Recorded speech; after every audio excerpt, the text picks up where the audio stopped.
উপরে যে ছবিটি দেখতে পাচ্ছেন এটা কোনো মুভির দৃশ্য নয়, এটা আমাদের ফিলিস্তিনি ভাইদের বোমার সাথে উড়ে যাওয়া উড়ন্ত মরদেহ। যদিও ছবিটি এআই দিয়ে তৈরি, কিন্তু বাস্তবে এর থেকেও করুণ দৃশ্য ছিল। আজকে আফসোস হয় আরব দেশের শাসকদের উপর, তারা শান্তিতে ঘুমিয়ে আছে, আর অপরদিকে আমার ফিলিস্তিনি ভাই বোনেরা অত্যাচারিত হচ্ছে, নির্যাতিত হচ্ছে, নিপীড়িত হচ্ছে। অ্যাম্বুলেন্স দিয়ে তাদের যে হাসপাতালে নিয়ে যাবে, সেই অ্যাম্বুলেন্সের তেলটুকু তাদের নেই, অথচ আরব শাসকরা million million trillion trillion ton তেল বিদেশে রপ্তানি করতেছে, ইসরায়েলে এবং আমেরিকায় রপ্তানি করতেছে। আজকে আফসোস হয় আরব জাতির উপর। অবশ্যই তাদেরকে আল্লাহর কাঠগড়ায় দাঁড়াতে হবে, আল্লাহর কাছে এর হিসাব দিতে হবে। আমাদের দোয়া করা ছাড়া আর কোনো উপায় নেই।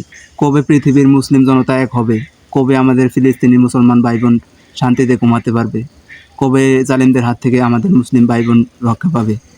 আমাদের শুধু দোয়া করা ছাড়া আর কোনো কিছু উপায় নেই। আল্লাহ, তুমি আমাদের গাজাবাসী ভাই বোনদের রক্ষা করো। তুমি একমাত্র রক্ষার মালিক, তুমি ছাড়া আর কেউ নেই আমাদের।